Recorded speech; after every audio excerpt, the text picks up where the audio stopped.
From A Course in Miracles, one of my favorite passages. Yes, you are blessed indeed.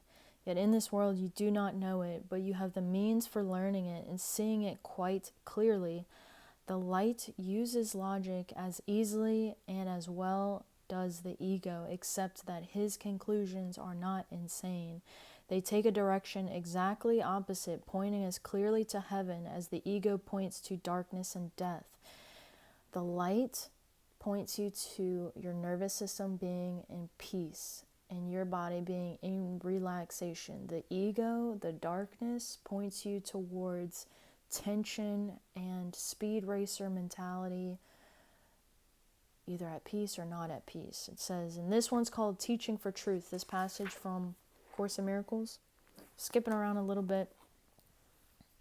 I'm going to skip to the next passage that's called The Happy Learner. The light needs a happy learner in whom his mission can be happily accomplished. You who are steadfastly devoted to misery must first recognize that you are miserable and not happy. It's like when they say in AA, like, a first step to addiction is to acknowledge that you have the addiction. If you are tired, acknowledge that. The lights cannot teach without this contrast, for you believe that misery is happiness. This has so confused you that you have undertaken to learn to do what you can never do, believing that unless you learn it, you will not be happy. You do realize that the foundation on which this peculiar learning goal depends means absolutely nothing. Yet it may still make sense to you.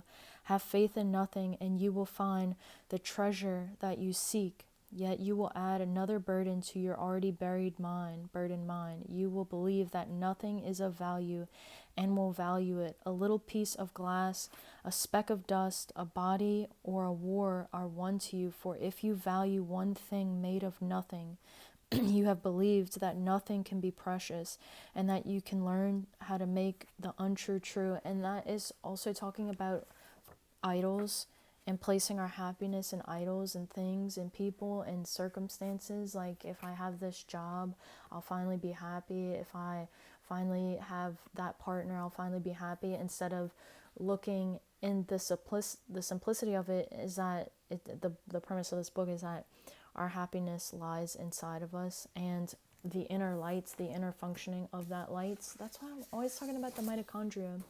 Because as much as this book talks about light and darkness, and I'm just relating it to the biology, like, where does your light come from? Once we've passed away, it just brings me back to dementia. It brings me back to Alzheimer's, diabetes type 3 of the brain, and shrinking of the memory center, and divorce of the self. Like, we forget who we are. We forget to be in joy, to be in happiness. Our mitochondria function is diminished. And we all just have this one enemy. Like, I was saying about this yesterday, we're on a walk, and it's like, people say this all the time. There's just the human race. Like, they're just like, we're just all on the same team. We all got this biology. It's all important that we support each other in understanding where the light comes from. And, I told this story before, not long ago. I was working in a restaurant, and I went to go open this bottle of wine for this table, and there was a priest sitting at the table, and I was not the server for this table. I was just helping someone. So I'm opening the bottle of the wine, and people stare at you very intensely while you're doing that. It makes me nervous, so I just strike up a conversation. What parish do you priest for? And he happened to be at the neighborhood church that I grew up at.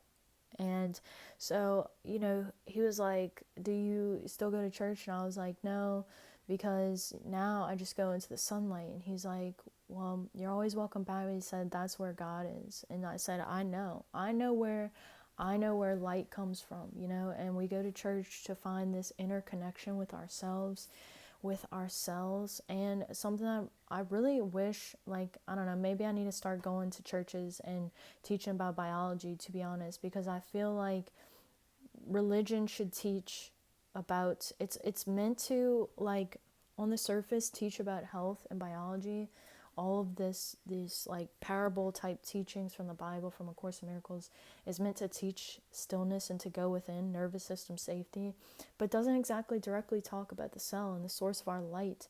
And this is something that we are obviously very much struggling with, everybody. So Dr. David Hawkins, he has that book, Power vs. Force, and there's a scale of emotions within this book, and the bottom level emotions, in the passage we just read, was talking about first step to becoming at peace is to realize and admit that you're in misery. He has the scale of emotions that are like all these low level emotions where you feel tired, fatigued, irritable, guilt, shame, and then as you crawl up, you start to feel, happiness, peace, joy, enlightenment, all these things that would relate to our inner stillness in our mind. Where is I going with this? I can't really remember, but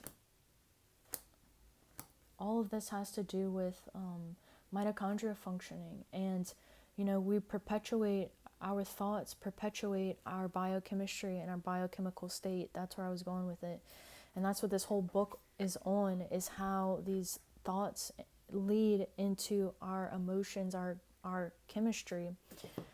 And that's why I read this book, A Course in Miracles, with you guys, because it has helped me a lot. And it's the main theme of the book is called Foundation for Inner Peace, but the main theme of the book is forgiveness and letting go of the past and extending peace to yourself in past situations and also people and, external circumstances, because all those external circumstances were really just a perpetuation of you. So that's what it was talking about with idols. If you place power outside of yourself, you will place power on an idol, and we're not meant to do that. We're meant to be in the seat and the source of our power and our inner light. So anyway, I had this little note that was in that particular part of the book. I took this from a while back. Knowledge needs no correction. Love waits on welcome, not on time. Yes, you are blessed indeed. Your faith in nothing is deceiving you. The cost of giving is receiving. Teach no one he has hurt you, for if you do, you teach yourself that what is not of God has power over you. And I usually will swap the word God out with light. Do you not see that all your misery comes from the strange belief that you are powerless? Madness may be your choice, but not your reality. And love cannot enter where it is not welcome. Do not leave any spot of pain hidden from his light, and search your mind carefully for any thoughts you may fear to uncover, for he will heal every little thought you have kept to hurt you and cleanse it of its littleness. The miracle enables you to see your brother without his past, and so perceive him as born again. His errors are all past, and by perceiving him without them, you are releasing him. And since his past is yours, you share this release. Your past was made in anger, and if you use it to attack the present, you will not see the freedom that the present holds. Beautiful, beautiful, beautiful. To be fatigued is to be dispirited, but to be inspired is to be in spirit. The result of genuine devotion is inspiration, a word which properly understood is the opposite of fatigue. To be egocentric is to be dispirited, but to be self-centered in the right sense is to be inspired or in spirit. The truly inspired are enlightened and cannot abide in darkness.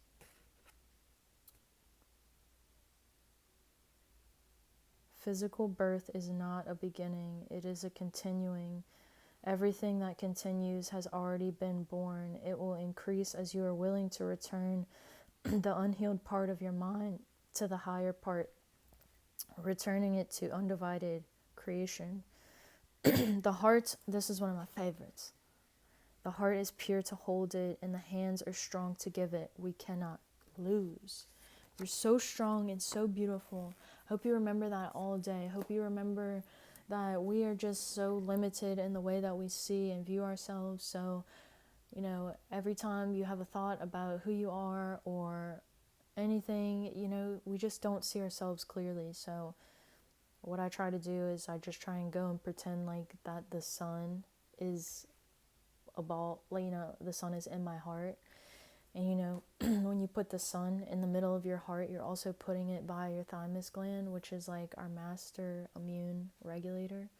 So every time you put that warmth into your center of your chest and radiate it out into all the areas of your body, you are giving that love back to yourself, and you'll feel at peace the more that you do this. Maybe only one way to try, figure it out. So anyway, I'm gonna go. I love you so much. I wish you the best of luck. You can like, share, and subscribe, but I will catch you later.